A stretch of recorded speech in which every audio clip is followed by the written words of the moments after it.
Hello. It's been a long time since I uploaded anything that has to do with benzos, but here goes.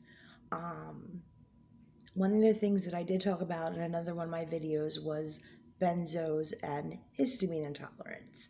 I gave a lot of advice about histamine intolerance and how benzos can affect the gut and cause an overload of histamine when you start withdrawing from benzos or tapering. Um, I was on clozapam, which is a generic for Klonopin, and I was tapering down and weaning down. Um, I guess like 0.25 every so often. I had a rapid taper. It was kind of unfair to me, but the point of this video is it histamine intolerance or is it something else? Which is a situation that I found myself running into. Um, I was having all these histamine issues. I was having rashes, stuffy nose, my ears hurt, my eyes burned. Um, I had flushing, like my skin was flushing. I had inflammation. I would react to all these foods and couldn't figure out what was going on. Um, so, to my dismay, I went on like this forever and just could not figure out why. Sorry about the buzzing. Why, no matter what I did, no matter how many antihistamines that I took, no matter how long I was coming down off the benzos or off the benzos, why was I still having these mast cell and histamine reactions? I tried everything DAO, I tried various histamines. I even literally badgered my allergist to the point that he put me on Zolar, which is the strongest, most potent mast cell stabilizer you could possibly get. Um, for people that have histamine intolerance and mast cell issues. I didn't put two and two together until I thought that I had developed a food intolerance to carbohydrates. Um, so the one time being depressed and going through all of this, I must say that I am not like other people. At first, when I started tapering down, I did lose my appetite, but then my appetite increased. So, on the contrary, because of this situation, I ended up gaining weight, but I'll explain more further into that. I decided we're not rich, so I go to the local food bank here and they tend to give out very unhealthy foods. So they had these huge muffins. And they just looked so good and I was suppressed and I ate like two gigantic muffins. And the next day I had what I thought was a histamine attack. I couldn't get out of bed. My ears hurt. I had congestion. My ears were plugged full of mucus. My throat hurt. My tongue hurt. My tears hurt. I was inflamed. My face was completely inflamed. Ah, the exhaustion and fatigue was undescribable. And this just went on for days and days and days and days and days. And well, technically like 3 days. I just, it just made no sense to me at all. And somewhere down this rabbit hole, because when you're sick and you think you have histamine intolerance, or you think you have mast cell, or you think you have some other autoimmune disorder or something that's causing you to be sick, and doctors aren't helping, and they're telling you your blood work is fine, uh, everything looks fine, and they're blowing you off, you jump down that rabbit hole of trying to medically figure it out yourself. Well, somewhere along the lines, I started looking into my glucose. Basically, in a nutshell, I found out that symptoms of high glucose mimic histamine intolerance and mast cell disorder. Uh, High glucose or prediabetes or high sugars can give you sore ears, sore jaw, burning tears, rashes, acne, uh, congestion, like a sinus infection, kind of. People with type 2 diabetes are frequently getting sinus infections. It's a side effect of diabetes. It causes inflammation, it causes pain. Uh, all of these things that I thought were associated. I mean, you would think, okay, congestion, sore ears, sore throat, sore tongue, burning tears. You would think that all would be allergies. You would think that that would all be histamine. All of it points to mast cell disorder or histamine intolerance. The truth is, unfortunately, prediabetes and diabetes type 2, and I don't know much about type 1, and I do have to look into that, can give you all of these symptoms that literally mimic histamine intolerance and mast cell. So there I was, you know what I mean? And they're telling me to eat low histamine foods, you know what I mean? And I'm to the point that I'm literally eating just like white rice because I'm trying to avoid histamine so much, which was making everything worse for me. I have a genetic predisposition to type 2 diabetes. It runs in my family. And I was limiting myself to white rice because I didn't want to have a histamine reaction. It would go on for days and it just kept getting worse. And then I started gaining weight, and I gained, like, rapidly gained weight, which is did not make sense with histamine intolerance or mast cell. So I went to a weight loss clinic and they put me on Wegovy. And Wegovy is actually for diabetics. It was originally formulated for diabetics. Um, and then they found that the weight loss properties to it, and I was put on that. Uh, and I was sick for a while because I want to back up a little bit. Because in the process, these doctors and psychologists and all these people, you know what I mean, that I'm complaining about these symptoms, and they're treating me like, well, your blood work's fine, and try this, try that, and they're guessing, and they're diagnosing me with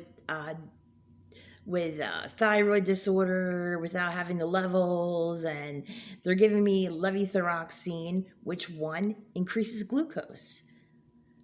Two, they go to jump, when they take you off benzos, they want to jump to an SSRI or an antipsychotic. Various SSRIs and especially antipsychotics increase your glucose levels and your risk for prediabetes and diabetes, and actually causes symptoms. The fact is that a benzo actually reduces the glucose in your system and helps you, is preventative when it comes to diabetes and prediabetes. If you're already overweight, if you already have a weight problem and you're struggling, or if you're eating just like rice or something to get through this, what they did to me is they took away the one medication that I had that was helping me control my glucose, and they gave me Luvox, which is fluvoxamine in the generic, which increases your glucose. Then my allergist, because I was bugging the hell out of him and telling him I'm having all these symptoms of allergies, and everything is going on, and he finally broke down and was like, okay, we'll give you Zolar, which Zolar is absolutely not recommended for anyone with prediabetes or diabetes. at one point with the Wegovy, I was starting to feel better, and it was only because I had accidentally missed a shot of the Zolar. You take that once a month, and I was the spells that I was having that I thought was histamine intolerance. They were getting like not as severe and less frequent, and I was like, wow, like, this histamine intolerance, this mast cell must be clearing up. Here it was the Wegovy that was straightening out my insulin and my glucose, that I was starting to feel better. As soon as I do not recommend anyone, okay, like if you are going through what you believe is like mast cell or histamine intolerance, make sure that you go and you have not just your glucose levels checked and not just your A1C, because this is what I have bad insurance. So I get mediocre medical care. What they were doing was, as I noticed down through my records, that my glucose was flagging high, but not that high. So they were saying, oh, you're okay, you're okay. And it didn't make sense because at the time I was intermittent fasting. So I was like, wait a minute. So I said to them, like, okay, like my blood sugar is 127 and I've been fasting. So finally they're like, okay, well, we'll test your A1C. A1C is like a collective of glucose levels, blood sugar levels over a 3-month period. Well, mine came up just under pre-diabetes. It was 5.7, and they were like, you're fine. And I was like, I'm having weight problems. I'm gaining weight rapidly, and I couldn't figure it out because it didn't make sense with the benzo withdrawal. Benzo withdrawal, everyone's like, I lost so much weight, and me, I couldn't figure it out. And they're like, we don't prescribe metformin for that A1C. Got my second Zolar shot. It was like death. I could not believe it. And finally, I don't know, something, somewhere, somehow, I started looking into my glucose levels. And it's quite frequently, you'll get into these groups and you'll see that people who claim they go on the carnivore diet, that they feel everything's resolved. They no longer have histamine intolerance. They no longer have mast cell issues. It's because they're cutting their glucose. Their glucose levels are skyrocketing and causing all these symptoms that no one knew that mimic mast cell and histamine intolerance. So the point of this video is, don't just have the regular glucose, where they check it once and like, okay, it's 107, you're fine. Don't just have the A1C, because in A1C, they've done studies. 73% in that study was misdiagnosed and actually had prediabetes or diabetes. So an A1C, which is considered the golden standard for a glucose test, is not the golden standard. You need to have, and I apologize for my ignorance here, and I'm not sure, but it's a glucose drink. It's a 2-hour glucose test is what you need to have done. You need to fast. You need to have this sugary glucose drink. And then you need to wait 2 hours and have them check your glucose levels to get an accurate diagnosis for prediabetes or diabetes. And if you are overweight, if you notice that your symptoms are going down when you're just eating meat, if it just doesn't make sense no matter what you do with this histamine intolerance and the benzo withdrawal and the whole spectrum of it.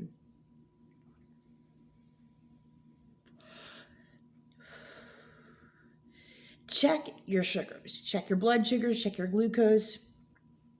If you have a family history, and look into it, because sometimes it's histamine intolerance and sometimes it's not.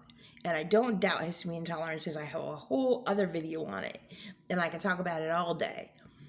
But is it really histamine intolerance or is it diabetes? Because that's exactly what happened to me. Exactly. And now I'm finally on metformin, and the Wagavi's on a nationwide shortage, so I'm on Sexenda, if I'm saying that correct. And I'm starting to finally feel better and not have these spells. I still have the pain, I still have some inflammation, but it's all a process because I gained so much weight, which, on the contrary to benzo withdrawal, doesn't make sense. That that will bring up your inflammation markers. If you're worried about, I see people giving so much false information about benzo withdrawals, and recommending supplements, recommending probiotics, and not even most probiotics are going to increase your histamine in your stomach. You need prebiotics and especially probiotics, but it's a whole different subject. But like I said, if you're overweight, if you have a family predisposition, if it just doesn't make sense, you've done every single thing right when it comes to histamine intolerance, look into your glucose. And that's the message that I have for today. And I appreciate anyone who's watching, and best wishes on your recovery.